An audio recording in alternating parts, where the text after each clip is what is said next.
حسن کا تذکرہ ہے۔ ابھی ہم بچپن کا واقعہ سنا، اب مکے کے بات سنی، اب مدینے چلتے ہیں۔ جب مدینے میں میرے آقا پہنچے تھے تو مدینے میں میرے آقا کے حسن کا کیا جلوہ تھا، اور جو میرے آقا سے صرف محبت کر کے مر جائے نا، اس کا مقام اور مرتبہ بھی کیا ہوتا ہے وہ بھی سنیں۔ آقا کریم صلی اللہ تعالی علیہ وسلم مسجد نبوی کے منبر شریف پر تشریف فرما تھے۔ میرے آقا واعظ فرما رہے تھے، صحابہ اکرام کو نصیحت کر رہے تھے، کیونکہ میرے آقا کی ہر بات نصیحت ہے ہمارے لیے، کچھ نہ کچھ فائدہ ضرور ہے۔ میرے آقا اپنے منبر پر بیٹھے تھے، کیونکہ ہر منبر منبر رسول ہی ہوتا ہے، کیونکہ منبر جو صدقہ ہے وہ میرے نبی کا صدقہ ہے۔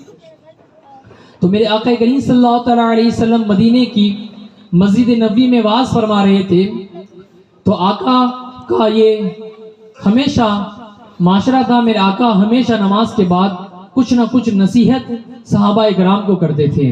وہ نصیحت آج حدیثوں کی روشنی میں ہم تک پہنچی ہے۔ تو آقا کریم صلی اللہ تعالی علیہ وسلم واعظ فرما رہے تھے کہ ادھر سے ایک یہودی بچے کا گزر ہو جاتا ہے، ایک یہودی بچے کا گزر ہو جاتا ہے۔ یہودی اپنے مذہب میں بڑے کٹھور رہتے ہیں، یہودی اپنے مذہب میں بڑے کٹھور رہتے ہیں۔ یہ موبائل کی جو عادت ہے نا، یہ یہودیوں نے ہی ڈالی ہے۔ آج ان کے بچوں کے پاس دیکھو موبائل نہیں ملے گا۔ یہ مسلمانوں کی قوم کو جو بگاڑ رہے ہیں نا موبائل کی عادت سے، یہودی ہی بگاڑ رہے ہیں۔ آج دیکھو مسجد میں اذانیں ہو رہی ہے، مگر ہمارے نوجوان یہاں بیٹھے ہیں، وہاں بیٹھے ہیں، وہاں بیٹھے ہیں، موبائل چلا رہے ہیں، مگر یہ نہیں کہ اس موبائل شیطان کو بند کر کر اللہ کا ذکر بھی کر لیا جائے، اللہ کی عبادت بھی کر لیا جائے۔ جس طریقے سے ہمارے نوجوان نے اس محفل کو سجائی ہے، اسی طرح اگر اللہ کے گھر کو بھی سجا لے اپنی پیشانیوں سے تو اللہ اس کو بھی قبول فرمائے گا، عبادتیں بھی قبول فرمائے گا۔ تو یہ یہودی جو رہتے ہیں اپنے مذہب میں بڑے کٹھور رہتے ہیں، اپنا ایمان کبھی نہیں دیتے ہیں، کبھی نہیں چھوڑتے ہیں اپنے ایمان کو، مگر جب میرے نبی کا حسن آ جائے سارے دل کٹھور پگھل کر نبی کی محبت کا غلام بن جاتے ہیں۔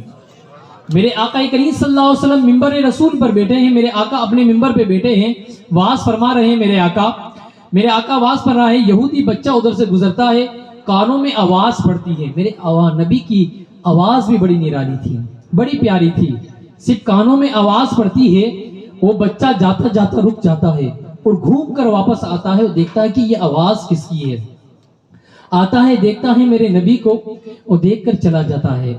ایسے کئی دن وہ آتا ہے، بکریوں کو جنگل میں چھوڑتا ہے، آتا ہے نبی کے آواز کو سنتا ہے اور سن کر چلا جاتا ہے، آتا ہے سن کر چلا جاتا ہے۔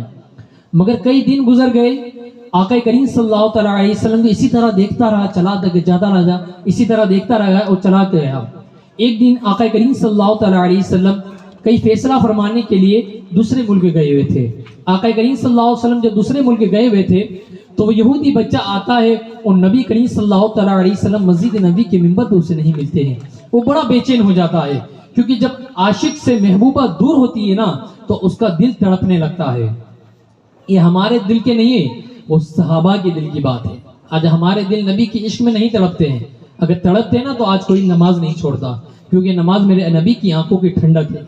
کون ہے جو میرے نبی کی آنکھوں کی ٹھنڈک نہیں پہنچائے گا؟ اور میرے آقا کریم صلی اللہ تعالی علیہ وسلم کو جب نہیں دیکھا نا تو پریشان ہو گیا، بے چین ہو گیا۔ پھر دوسرے دن آیا، میرے نبی نہیں دکھے تو پھر پریشان ہو گیا، بے چین ہو گیا۔ پھر تیسرے دن آیا، نہیں دکھے میرے آقا تو پھر بے چین گھر گیا تو اس کو بیماری نے جکڑ لیا۔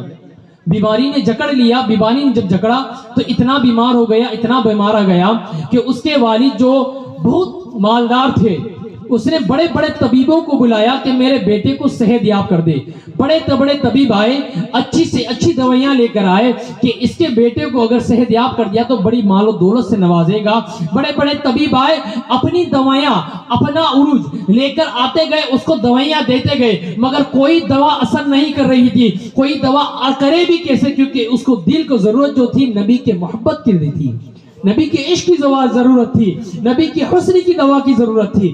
بڑے بڑے طبیب فیل ہوتے چلے گئے۔ جب وہ پریشان ہو گیا باپ کہ کوئی دوا اس کے بیٹے کو پسند نہیں کر رہی ہے، تو بیٹے نے کہا کہ ابا مجھے کوئی دوا پسند نہیں کرے گی، اگر آپ اجازت دے تو ایک بات بول دو، میں دنیا سے جا رہا ہوں، میری حالت ایسی ہو چکی ہے کہ میں اب بچ نہیں پاؤں گا، اگر آپ اجازت دے تو ایک بات میں کہہ دوں، وہ میری بات کو پوری کر دے، کیونکہ مرنے والے کی اچھا پوری کی جاتی ہے۔ انہوں نے کہا بیٹا تو میرا اکلوتا ہے، تو میرا اکلوتا لگتے جگر ہے، جو تو کہے گا تو سے پوری کی جائے گی، بتا بیٹا تو کیا چاہتا ہے؟ اس نے کہا کہ میں مسلمانوں کے نبی کی زیارت کرنا چاہتا ہوں، میرے والد اگر تم اس نبی کو بلا دو، بس ایک مرتبہ ان کے حسن کو دیکھ لوں گا، اس دل کو سکون مل جائے گا، میری روح اپنے جسم میں جو تڑپ رہی ہے نکلنے کے لیے، ایک مرتبہ اس حسن کی زیارت ہو جائے تو یہ روح اس دل سے آسانی تڑپتی ہوئی نہیں آسانی سے نکل آئے۔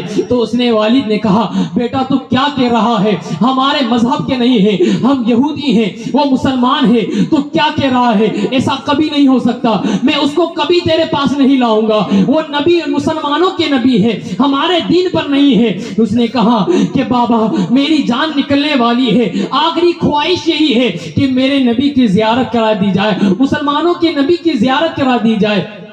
باپ مان گیا اور کہا کہ صحابہ سے کہا کہ آپ کے رسول کہاں ہے؟ کہا کہ مسجد نبوی میں ہے۔ مسجد نبوی میں گیا، دوڑا سرکار کی بارگاہ میں گیا اور کہا یا رسول اللہ، اے مسلمانوں کے نبی، آپ میرے گھر پر چل دیجئے، میرا بیٹا بہت بیمار ہے، اس کی روح نکل نہیں رہی ہے، وہ بہت بیماری سے جھگڑا ہوا ہے، وہ تڑپ رہا ہے، صرف آپ کا انتظار کر رہا ہے، آپ کا دیدار کرنا چاہتا ہے۔ میرے نبی اٹھے، صحابہ کی جماعت کو لیا، میرے نبی اس کے پاس پہنچے، جیسے ہی میرے نبی کو دیکھتا ہے تو اس کے چہرے پہ مسکراہٹ آ جاتی ہے، ایسا لگتا ہوا گئی ہوئی روح واپس جسم میں لوٹائی ہو، ایسا لگتا تھا جو مستر علالت پہ مر رہا تھا مگر اللہ نے پھر سے زندگی اس کے جسم میں ڈال دی ہو۔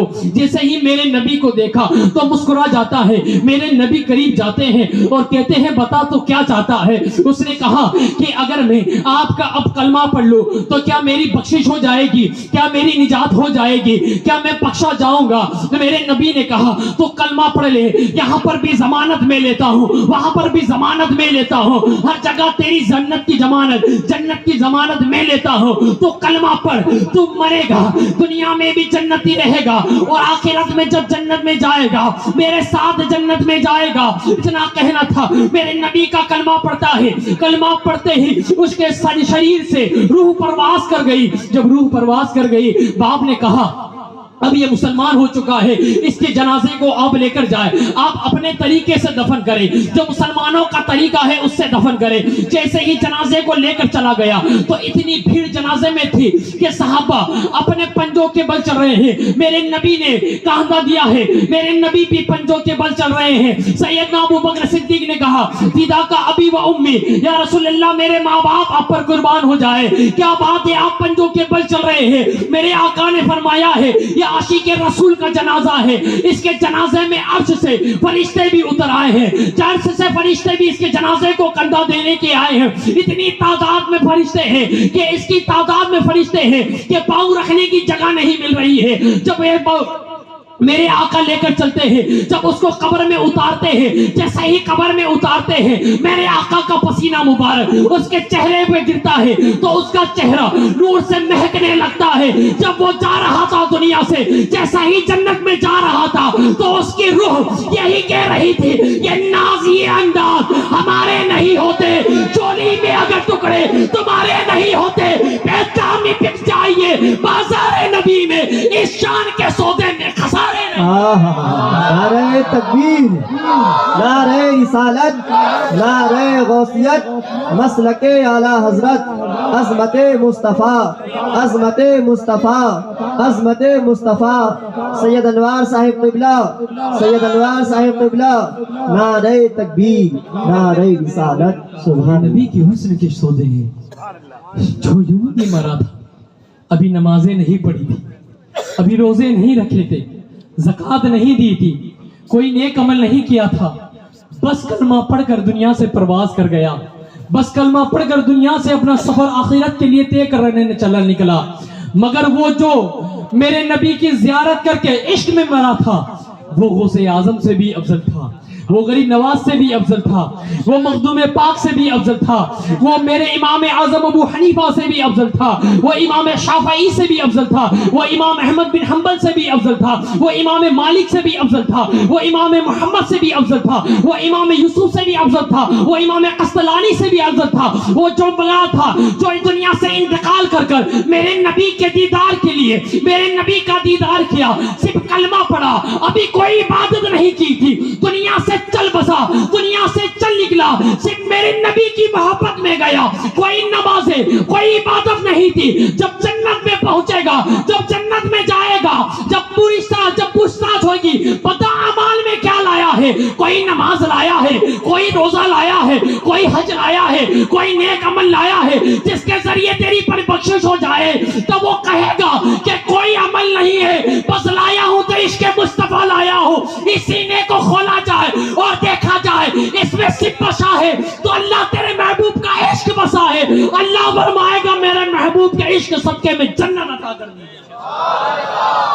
یہ عشق نبی ہے، صرف سینے میں بسا لو، یہاں بھی کامیاب ہوگے وہاں بھی کامیاب ہوگے، مگر دکھاوے کا نہیں۔ میں کئی جمعے میں بیان کر چکا ہوں کہ اپنا کردار سنبھالیں، اپنا کردار سنبھالیں۔ ہم کون قوم ہیں؟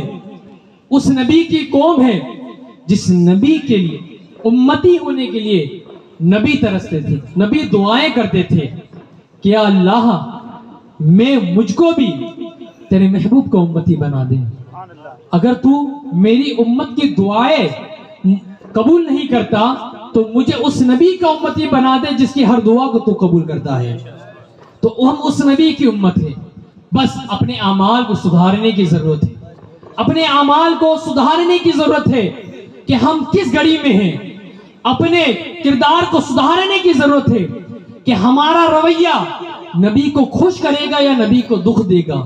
کوئی چاہتا ہے کہ آخرت میں جب نبی کے سامنے جائے، تمہارے گناہوں کو ٹٹولا جائے، تو نبی کو جب نبی تمہیں دیکھے تو نبی کی آنکھوں سے آنسو گرے؟ کوئی چاہتا ہے؟ کوئی نہیں چاہتا ہے۔ ابھی سب گیٹی گھما رہے ہیں، مگر کل دیکھو جب شادی بیاہ ہوگے نا تو سب سے زیادہ ڈی جے اسی کے گھر میں بجیں گے، براتوں میں سب سے زیادہ ڈی جے اسی کے گھر بجیں گے، 80,000 90,000 لاکھ بھر کے ڈی جے لگا لیں گے، مگر جب کہیں گے عشق مصطفیٰ دل میں ہے تو دونوں ہاتھ اٹھا کے کہے گا میرے دل میں ہے۔ جب اس کے گھر میں جب خوشی کا ماحول ہوگا نا تب تو کہہ دے گا کہ ہاں میرے دل میں نہیں ہے، کیونکہ میں تو یزید کی سنت ادا کر رہا ہوں نا، حسین کی تھوئی نا، کیونکہ ڈی جے یہ سب کو یزید ہی نے تو بجوائے تھے۔ جب حسین امام حسین رضی اللہ تعالیٰ عنہ کا سر مبارک جب یزید کی گیا تھا دربار میں، تب یزید نے تو ڈھول تاسے بجا بجا کے سر حسین کو بلوایا تھا، منگایا تھا۔ تو حسینیوں کا کام نہیں، یہ یزیدیوں کا کام ہے۔ اگر آپ چاہتے ہیں کہ ہم دنیا میں بھی حسینی رہے، آخرت میں بھی حسینی رہے، تو امام حسین کا دامن تھامیں، امام حسین کو پکڑ کر چلیں، انشاءاللہ یہاں پہ بھی حسینی رہیں گے، قیامت میں امام حسین کے ساتھ بخشش کرا کر جنت میں جائیں گے۔ وما علینا الا البلاغ۔ السلام علیکم۔ سبحان اللہ، سبحان اللہ، سبحان اللہ۔